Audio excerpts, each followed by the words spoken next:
Good afternoon, everybody. Welcome to our March episode of Conversations with the Council. I am Jenny Bowersfeld with the City of Lacey's Public Affairs Department. And today I have the pleasure of being joined by our Deputy Mayor, Cynthia Pratt. Hi, Cynthia. Councilmember Lenny Greenstein. Good afternoon. Hello, Lenny. And our Public Affairs Manager, Steve Kirkman. Thank you, Jenny. Thank you for joining us, everybody. Thanks for your time this afternoon on a wonderful and sunny Wednesday afternoon. For those of you joining us on Zoom, please feel free to use the live question and answer feature, and I will be keeping an eye on that and answering some questions as we go. So I'm excited for today's conversation. We want to take a few minutes to talk about Lacey's community initiatives that we'll be focusing on over the next few months. So these will be opportunities for community engagement and feedback, and we are really hoping that our residents get involved and participate and share with us what they want to see from the community that they live in. As we've all experienced, a global pandemic definitely affects the way that we do life in nearly every way. And one of the ways that Lacy has felt this is just in terms of how we connect with our community. We have missed gathering and bringing our community together for fun events, in-person meetings, to have that face-to-face connection. We have a lot of programs and events that have drastically changed or were just canceled over this last year. Historically, our community outreach has consisted of in-person meetings and public forums, open houses, in addition to what we do on social media and through our city website, which is actually getting a great overhaul here. We're working on updating our website, getting a brand new one. So we're excited for that to be finished to share with everybody. But we just thought that after a challenging year, we want to take a pause and have a thoughtful and strategic approach as we move forward. And we want to learn more about what matters to our community. So with all that being said, the city is launching a few different ways for the community to provide input and participate in shaping what Lacey's future should look like. This includes how we should manage the urban forest on private and public lands, how we should address climate change at a local level, and how the city can most effectively engage with the community on regular and sustained basis. So I'd like to start off with the last item that I just mentioned, the community engagement piece, this initiative that is officially rolling out this week. We're really excited about it. The city has named it Lacy Cares. So Steve, I'd love if you could tell us a little bit about the goals and the desired outcomes of this new initiative and how our residents and visitors and businesses can participate. Yeah, thank you, Jenny. It's a pleasure to be here today to share some highlights about Lacy Cares with the panel and with the viewing public. And I'm going to share my screen here briefly and go into a PowerPoint presentation, maybe. There we go. So as Jenny mentioned, this has probably been one of the most challenging years in Lacey's history, albeit less than 60 years, still a timely time to look at what's been going on. We're excited to engage with residents, businesses, students, and visitors across the community after this year that we're all through. Sorry, yes. Can I interrupt? I don't think your screen share is working. So my screen, here we go again. When COVID is over, I will officially have learned how to share. So give me a sec. Okay. Right in time to go back to live meetings, right? Right in time to go back to live meetings. I will have this all figured out. Finally have it figured out. Screen. Yeah. Ah, there you go. There we go. There? Okay, so let me try this again. There you go.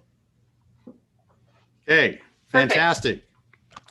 So with all that being said, we'd like to kind of give the panel and the public an overview of how Lacy Cares will be rolling out. And give me just a sec here to get this out of the way. So as Jenny said, it's been a challenging year. And so, you know, why we all think we've done a pretty good job here at the city connecting with residents and stakeholders, given what's been happening now that hopefully things will be kind of winding back towards the normal state of being. We're anxious to re-engage with our stakeholders and constituents and other folks that, Lacey's a shopping and a recreation destination. And it's really important that we try to re-engage and refocus and sort of move on beyond what we've been doing for the past year.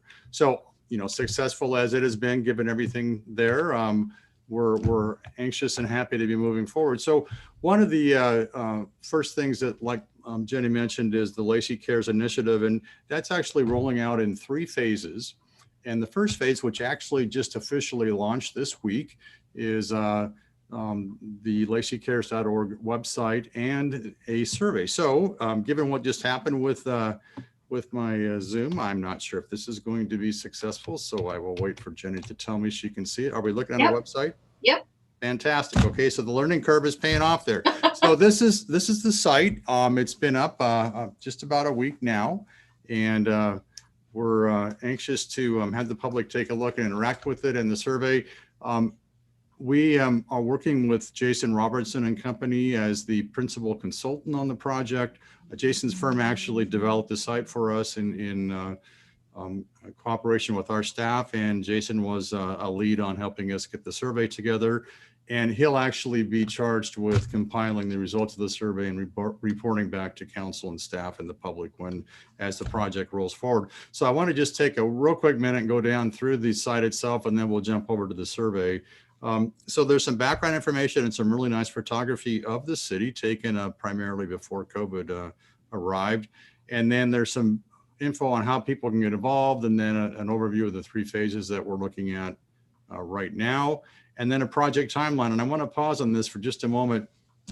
A lot of times these surveys or these kinds of projects take a month or 2, maybe 3, and there's sort of a presentation and maybe an action plan. And a lot of times that's kind of the last folks might hear about it. There might be a annual refresh of some kind. This just our process of Lacy Cares is going to run well into January of next year. And it may go beyond that. We'll assess at that point in time and see what that will look like.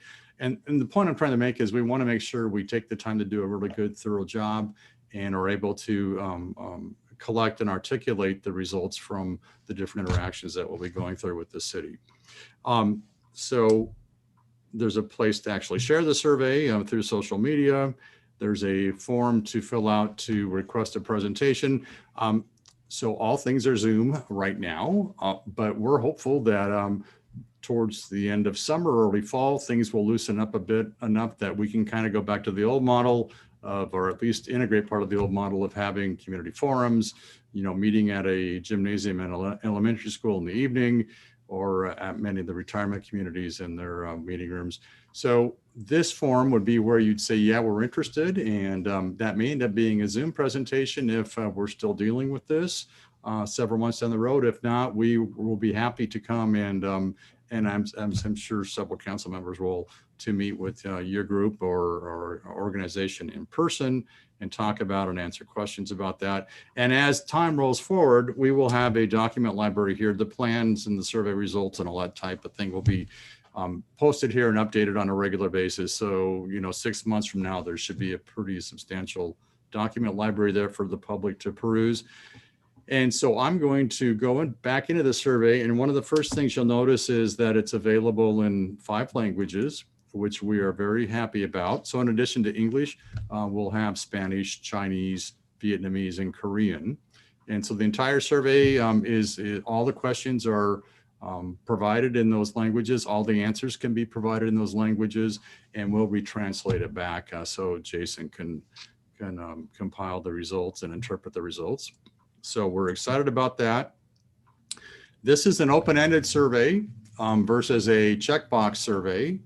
And there's a lot of reasons for that. And I just want to say, earlier today, I tested and I posted about 1,000 words into each one of these boxes. And it all went through perfectly. So I don't know if we want to have everybody give Jason 1,000 words to go through, but the fact of the matter is you don't have to fit everything into that box. It'll kind of start scrolling, and you can just keep sharing information and opinions with us until you're done. So it starts off with what you value most about Lacie today. And then we go through a series of questions about, or topics about what you'd like to see over the next decade in the community. And that spans parks and recreation, culture, what you might want to see shopping or entertainment wise, what your feelings are about the economy and opportunities there for the economy and employment, health and wellness services here locally, housing options, which we anticipate will be a large, and the whole issue of housing will be a large area of interest with respondents, as well as the homelessness response strategies, public safety and policing, diversity, equity, inclusion, which I don't know if Jenny, if we'll have time to go into this, but the city is launching a very substantial equity initiative. I think about 2 weeks ago that officially kicked off. So that'll be interesting to get in. And of course, the environment, which is very important to us here in the Northwest, and transportation, means of transportation, and other infrastructure, and the built environment, which is kind of like, what should buildings look like downtown, that type of thing. And then lastly is what's your number one priority? So that's a lot of stuff we just asked you. And so we're going to ask you to sort of self-select and let us know out of all that, what's the most important. So when Jason's compiling and ranking, he has some guidelines for that. We do have some check boxes. So, anybody that wants to can take the survey, but it would be helpful for us to know if you are actually a resident, or if you're somebody that drives in to shop or recreate, or if maybe you attend St. Martin's, but you live outside the city, that type of thing. And we're also very interested in knowing how you would like to receive communication channels from the city. I've been here a long time now, and when I started here, we had the Daily Olympian, KGY radio, and our little newsletter that we mailed out several times a year. And those were our 3 communication channels. Now we have more than 3 social media channels, plus all the other stuff. So it's important for us to know how our constituents and our residents and our businesses would like to receive information from us here at City Hall about any of the topics that we just went through above.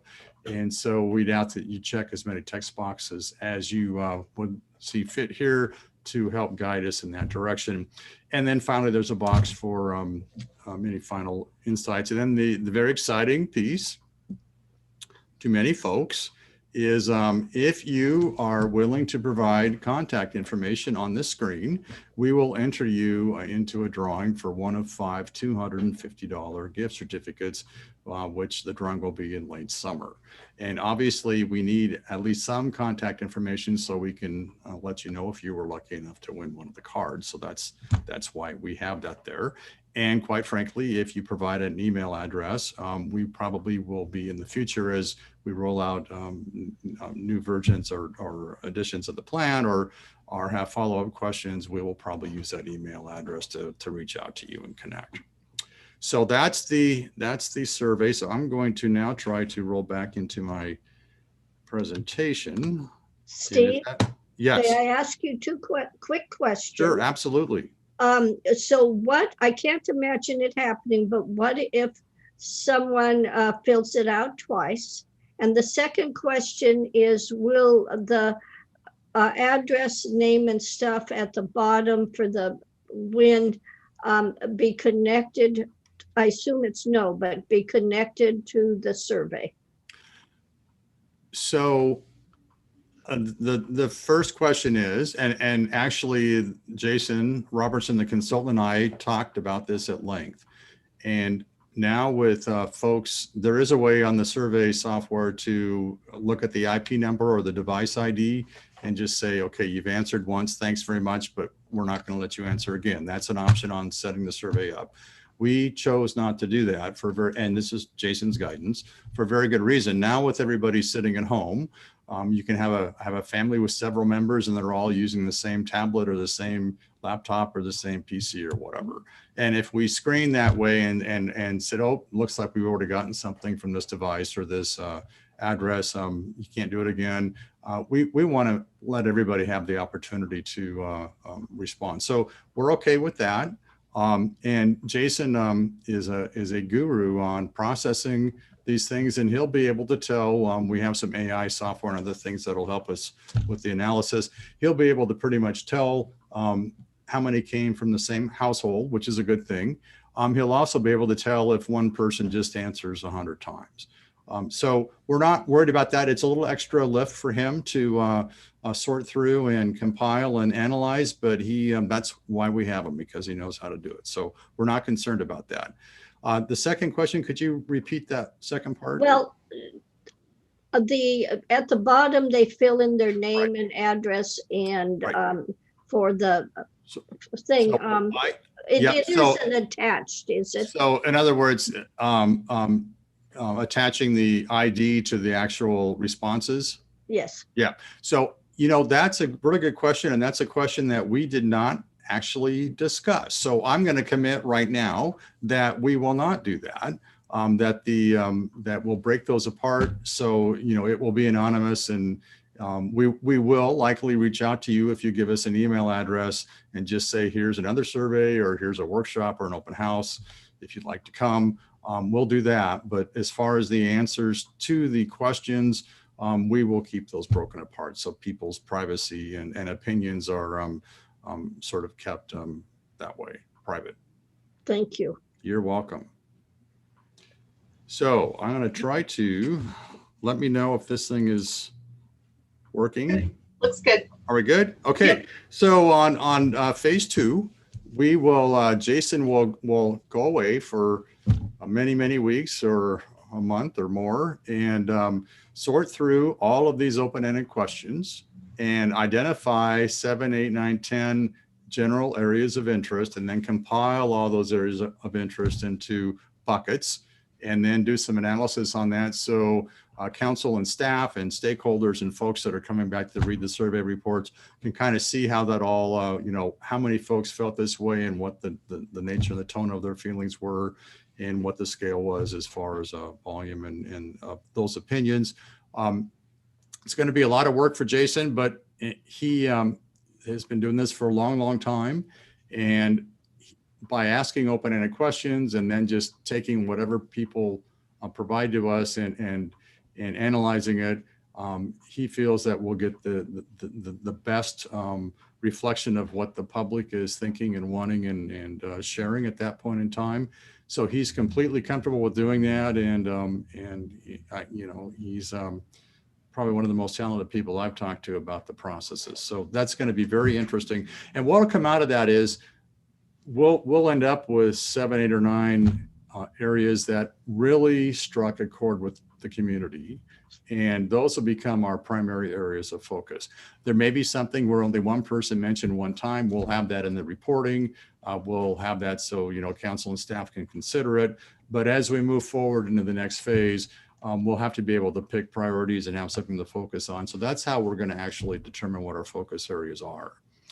Then what we're going to do in phase 3, and this will be fall. So the analysis will be kind of through the summer months, and some reporting and circling back with council and stakeholders just to share that reporting. And then in phase 3, we'll actually go out and hopefully be doing in-person open houses and workshops and that type of thing with constituents. So that's why that email is important, so we can invite folks back to those. Obviously, they'll be advertised on social and press releases and that type of thing as well. And we'll have the community help us decide what the approach to meeting goals and objectives that are formed around those major areas of interest are implemented. And obviously we can't guarantee we'll do everything the way the folks that participate suggest, but we are going to do everything we can to make sure that all things are considered thoroughly. So that'll be happening in early fall, and hopefully right around the end of the year, November or so, we'll start kind of getting the first report ready for sharing.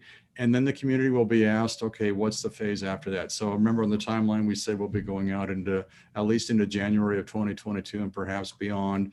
And that'll be, you know, now we've got these plans on how to approach these issues and next steps and what we want to do, what we don't want to do. And now how do we rank those? And quite frankly, some of them or a lot of them are probably going to require resources.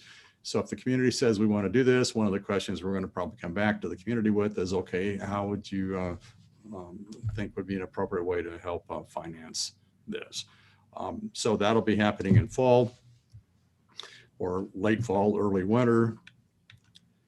And then, as I mentioned, you know, the community input and as well as visitors and other folks that come to the city on a regular basis or a frequent basis, we want to make sure they have a way to get back with us after they've heard one of these presentations or eventually gone to a meeting or an open house. So that we have information on the website, which is provided on the screen here, where they can, you know, go back to lacycares.org and fill out that form for additional presentations or information.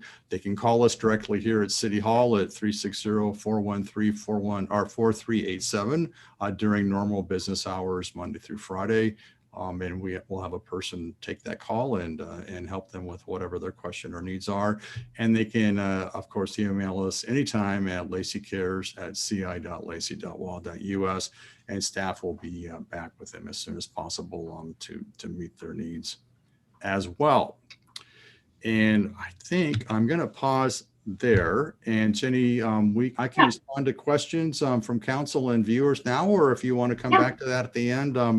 And I will try to stop sharing my screen here. Great. Yeah, we've had a few questions that came in during your presentation, Steve. Okay. So we'll run through a couple of those. And then, yeah, I wanted to kind of get our council members' perspective as well on a few things. So first question says, do I have to fill out every box in the survey? So in order to submit it, do they have to complete every question? No. Okay. They do not. Nope. We'd like them to answer as many as they're interested in, but there's likely going to be some topics that you don't really strike a chord, and that's fine. You can just leave them blank. Great. And then when will the Lacy Cares survey close? The end of next month. So we have 2 full months. Okay. April and May. Sorry. Okay. Yep. Great.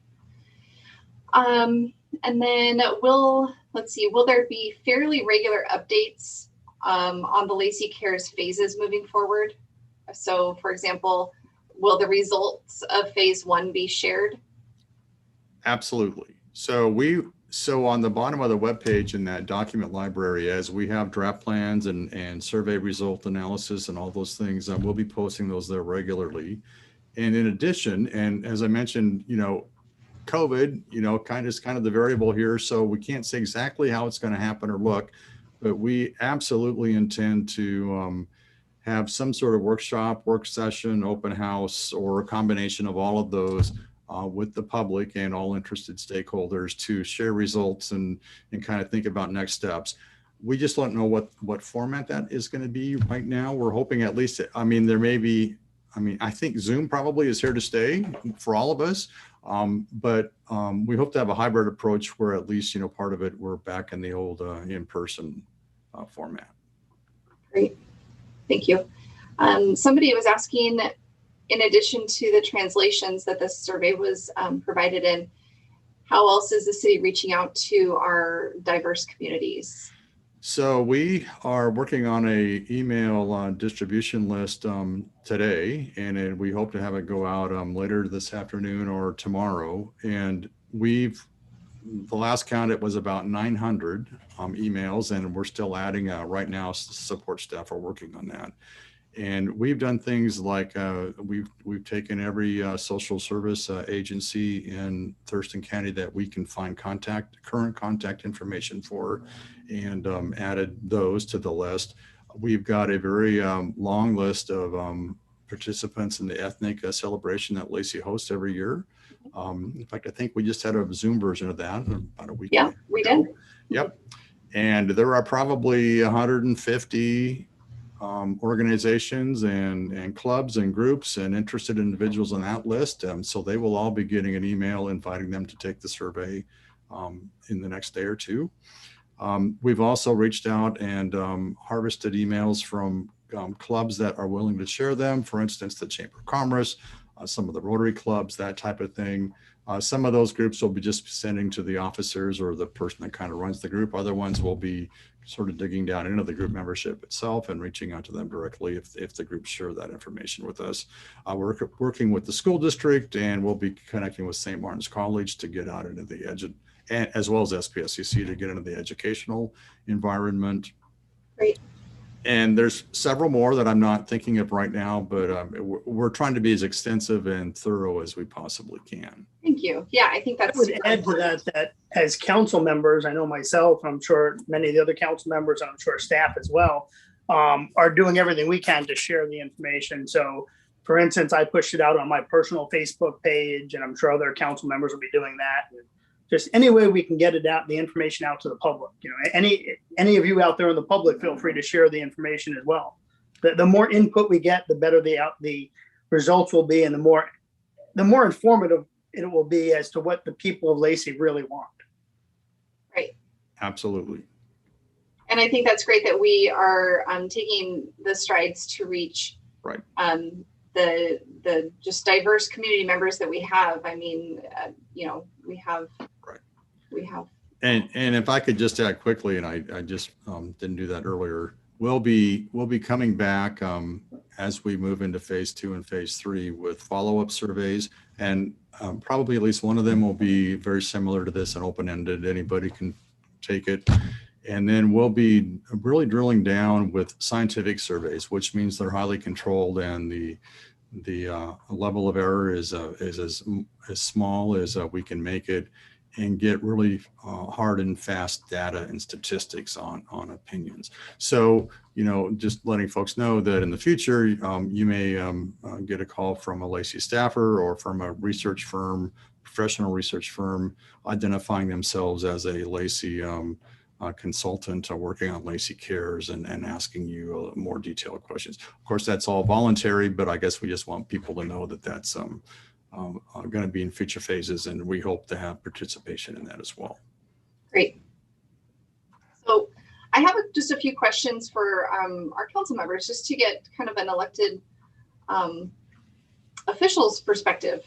So Cynthia, if you want to start out with this one, to you, why is active communication with residents and visitors and businesses so important for our city council to successfully run a thriving and livable city?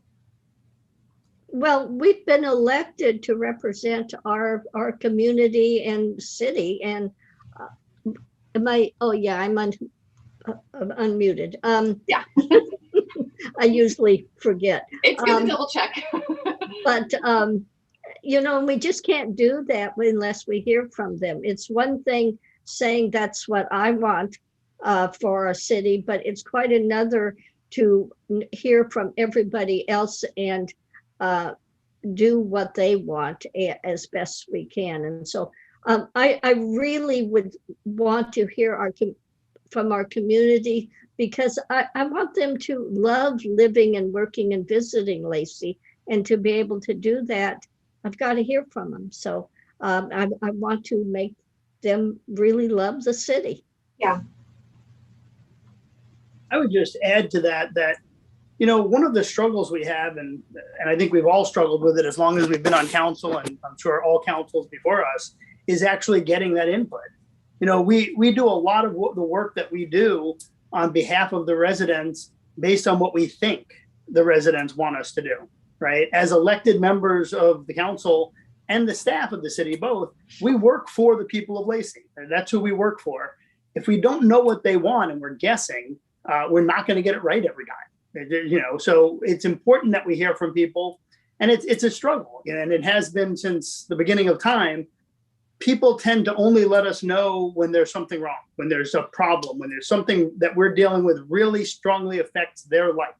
Right. And that's most of the time that we hear from people. So this is a much broader, much more general reach out to the community. This is to help shape your community, you know, and that's, so we need as much input as possible. Yeah. I think a lot of our interaction with our residents is very reactionary. You know, like you said, Lenny, we do hear from our residents when something isn't going right, and that's great. We want to know those things. Sure. But it's really important to be proactive too in moving forward. What does our future look like? And we want to hear from the people who actually live in Lacie and come to our great city for shopping or recreation. Those are the opinions that count the most. So, yeah.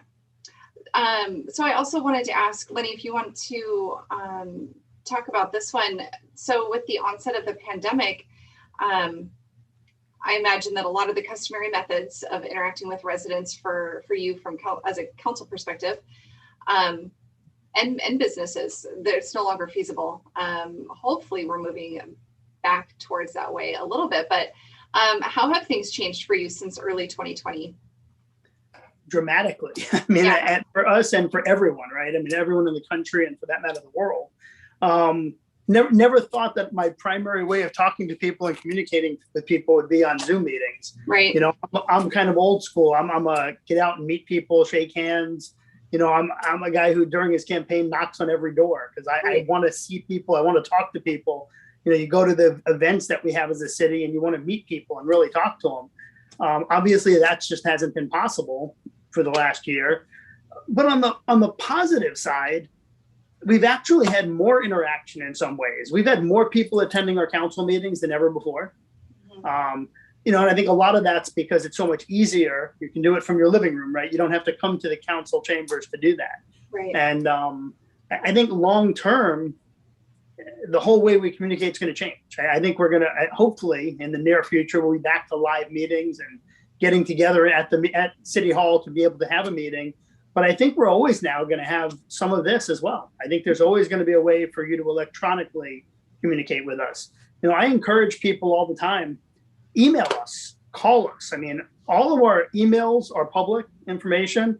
My phone number is out in the public. I'll take anyone's call, anyone's email, and I make it an absolute priority that I answer every email I get from the public.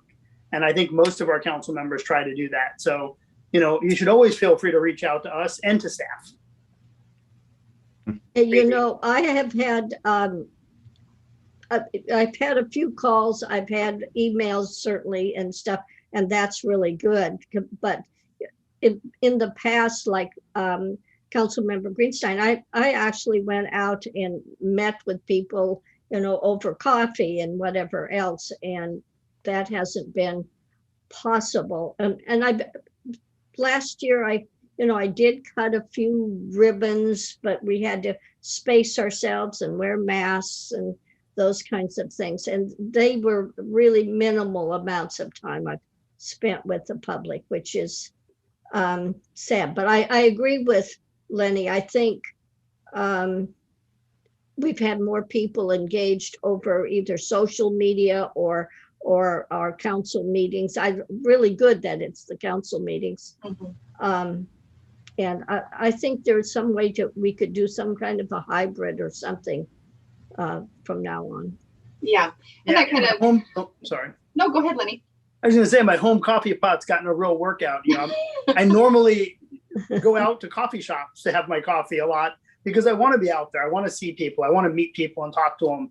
But, it's just been so difficult. So a lot of us have been a lot more distant in that way. But, hopefully what started with the people getting online and doing that and coming to our council meetings virtually, hopefully that kind of stuff continues. I mean, the more people that can come to our meetings, the more people that can write to us, any way you want to communicate, but the more communication we get from the public, the better.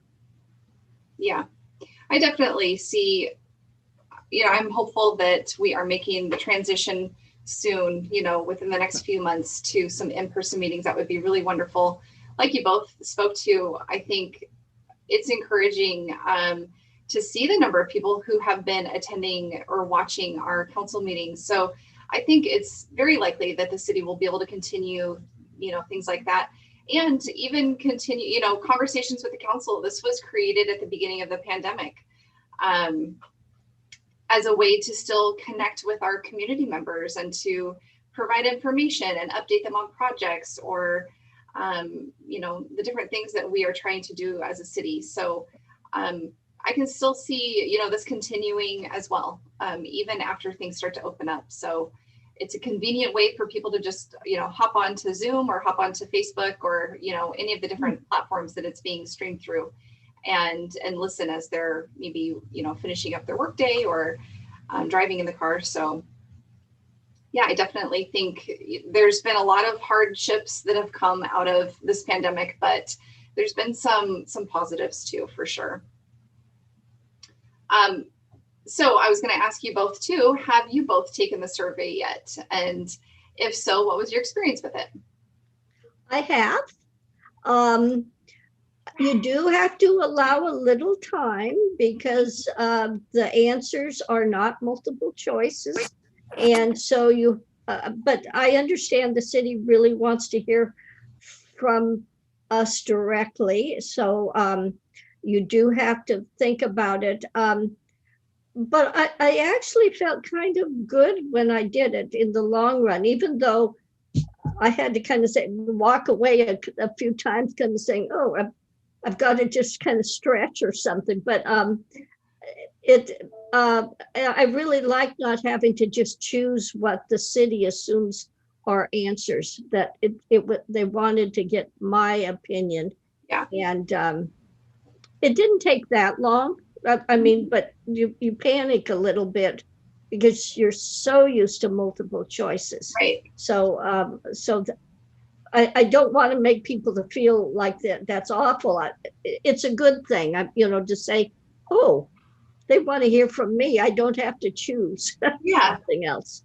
Yeah. So yeah, it was in the long run positive, but you do have to allow just a little bit more time than multiple choice. Yeah. So my perspective is a little bit different in the sense of I have not taken the survey intentionally. So I won't probably take it. And my feeling is, as a council member, I want to hear from the public. I want to hear what everybody wants. I don't want to influence that or really put my voice in there. So I try and typically don't take any of these kind of surveys for the city because I really just want to hear what everyone else has to say. Well, why I did it partly, I think, is to get a feel of how it felt to take the survey so that if somebody asks me, I can kind of give them an opinion kind of thing. That's the main reason. Like you, I hate influencing things, but I thought I needed to kind of know what it felt like. Mm-hmm. That's probably a good idea. I may do that and not submit it just to have a better feel. Oh, there you go. Yeah. Yeah, I think it's important to let people know if they are going to commit to doing that it's not going to be a quick 2-minute survey that they can rush through, but maybe make sure that you're planning for about, 15 or 20 minutes just to give us some thoughtful answers. Yeah. Yeah. Well, good. So yeah, Lacy Cares, this is going to be a really a great opportunity for the city to hear from our community members. So there's also a couple, I mentioned it earlier when we first began, but there's going to be a couple more opportunities for our community to get engaged. And this is for a couple of projects through our Community and Economic Development Department. And I wanted to have Deputy Mayor and Councilmember Greenstein just give a brief overview of these two items. So we have a regional climate mitigation plan that Lacy has been working on. And so Cynthia, if you can speak to that just a little bit and let our folks know what opportunities are coming up. Sure. So this is a combined effort with Lacy, Olympia, Tumwater, and Thurston County, and the staff of Thurston Regional Planning Council.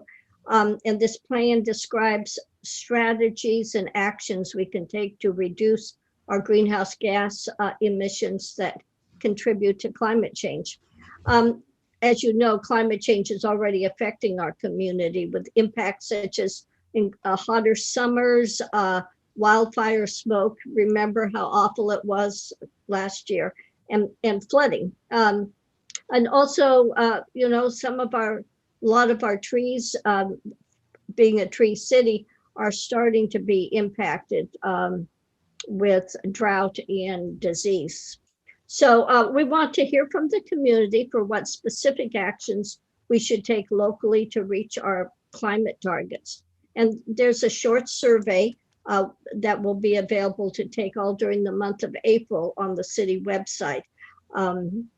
Also in April, there will be an interactive open house that provides the ability to provide comments on materials presented in a virtual open house format, as well as rank local actions identified in the climate mitigation plan. And that part I think will be really kind of fun to get involved with. Now, this isn't exactly the same kind of the survey that is for Lacy Cares, but it is basically focusing on what is available in the mitigation plan and helping us move forward with different actions.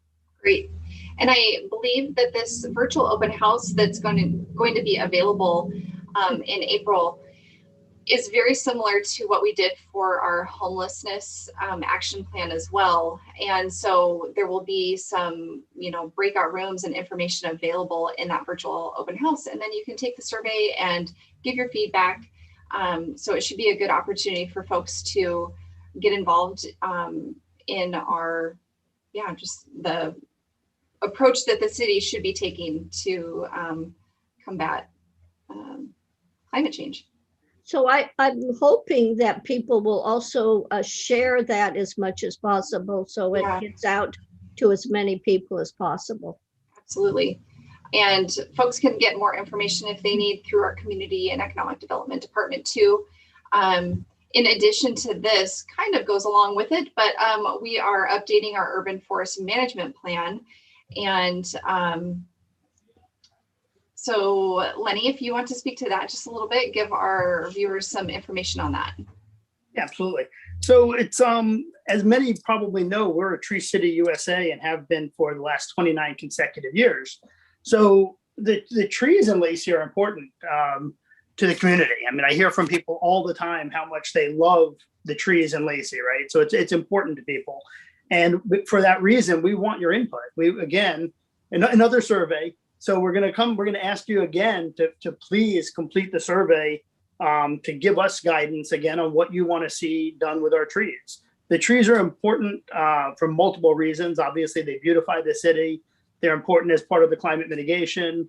And I think, again, and I've said this multiple times today, but we need your input.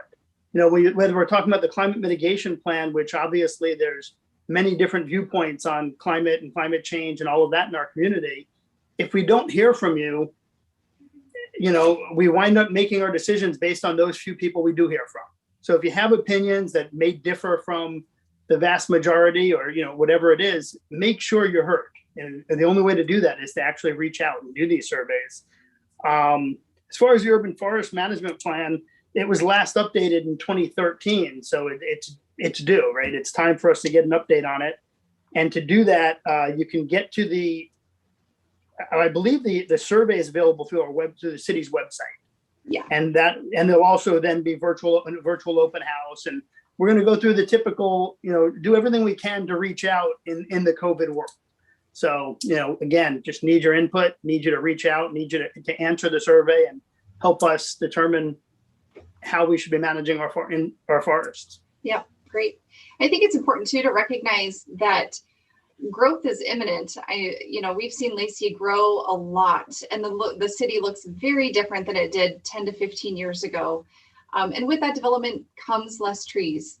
But I think that our leadership and our Community and Economic Development Department, they continue to do a great job of ensuring that Lacie, it keeps its integrity of, a vast amount of trees I'm looking out my window and there's a ton of trees that I see. So, and I know that like you said, Lenny, that is something that our residents have strong opinions about, and they value that too. I think that's why a lot of people want to come to Lacie.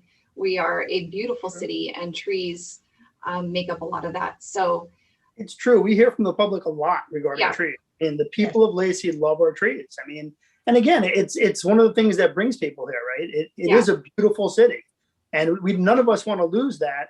But Jenny, you're 100% right. Growth is going to happen. We can't stop it. We can't, stop people from moving into the area. Mm-hmm. And as the bottom line is, Lacie is the area of Thurston County that has the room for growth. Right. You're not going to see the growth in Olympia. They have nowhere to go, right? They're kind of stuck. Right. So the growth is going to happen here. It's coming. Yeah. So one of the questions I have is, when is the survey going to be up? Is it at the same time in April or? Yes, my understanding is that it will be available for the month of April. And I believe you can actually get to both of those surveys for the Urban Forest Management Plan and the Climate Mitigation through that open house page. So you can visit the open house and then you can access both of those surveys through there. Hopefully I'm getting that information right. I'm sure there's some way to make sure it'll be, because Yeah. they want the issue. Yep. And when we're done, when we're done with our conversation, we put together just a slide to show the few different websites that people can go to. So we'll share that when we're done chatting. Oh, excellent. Jenny, if I can jump in here, Yes. also, when you are done taking the Lacy Care Survey, after you enter your information for the drawing, you'll be offered links to go to both of those surveys and take them right then and there when you're on your computer. Oh, great. Great. Will that be true of the other surveys as well, Steve? Do they all link together? I'm going to like that? I'm going to say yes. That was staff's intention, and I believe that's if it hasn't been set up, it's going to be set up that way. Yep. That's great. So find any one of the surveys and Yeah. you'll be connected to all of them. So Right. that'd be awesome. So there was one other opportunity for community engagement that's coming up that I just wanted to briefly mention around the May timeframe.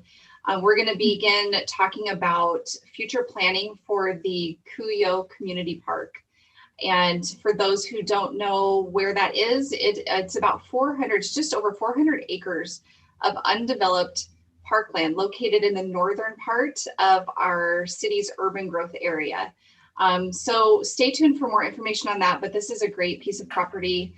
A good portion of it, I think, is going to remain undeveloped or still for that, natural aspect. But yeah, so there's going to be some discussion. I don't know if Lenny or Cynthia, if you have any more discussion that you've been a part of in meetings. But I would just say that it's probably one of the most pristine, beautiful pieces of property left in Thurston County. yeah, And we're going to go through that process to see what the public wants done with it. But we certainly, it's over 400 acres. So it's a large piece of property. So hopefully a great deal of it will be able to remain very much in its natural state. right.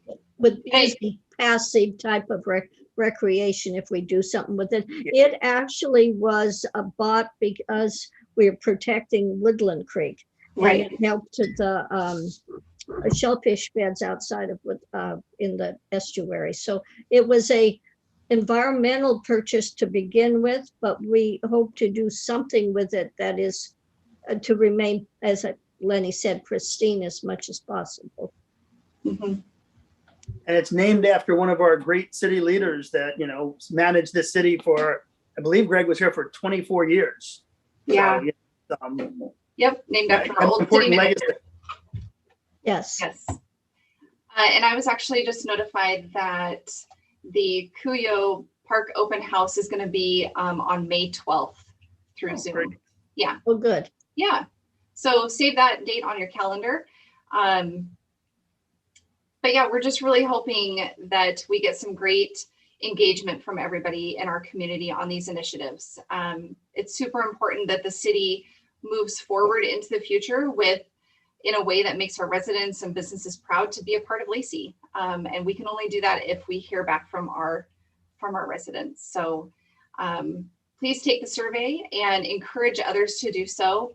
And please feel free to contact us if anybody has any questions about any of these processes. So I think that is all the information we have to share for today. Does anybody have any closing thoughts or comments?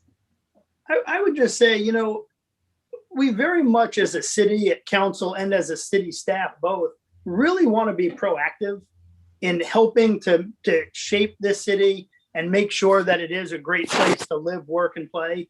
I think we all believe that it is, but it can always be better. Yeah. And I really do believe that the only way we get there is with the people's input. So I really strongly encourage you to complete these surveys and let us know what it is you want. Otherwise, we wind up being reactive, right? We react to problems, which is important. I mean, don't get me wrong, we have to fix problems, but there's so much more to this community. And I just think we can do amazing things if we get the input and the direction that the people want. Well, plus, you know, by being proactive, we can hopefully prevent some of those problems because we have done something to avoid them. But you know, you never know. But that's the other thing. Without thinking ahead, you end up saying, oh gosh, I didn't think of that. And that's why there's all this horrible problems that we're now dealing with, or whatever it is. So Sure. And we're actually gonna I would like to bring up the slide that shows our viewers where they can access these surveys. So there we go. So there's the Lacy Cares website, lacycares.org. You can view the website that Steve shared with us as well as the survey. And then there's the sites, 2 different sites that you can go to access the surveys for the Regional Climate Mitigation Plan and then the Urban Forest Management Plan. So if anybody has anything further, then we'll just call it good for today. And I thank you guys so much for your time and participation today. And if anybody is able to go back and view this full episode, you can access it on our City of Lacy YouTube and Facebook pages. So again, thank you guys so much for your time and for all the information that you shared. I really appreciate it. Thank I'm you, really Jenny. happy Thanks, to Jenny. be here. All right. Thanks. Take care. Bye-bye. Bye now. Bye-bye.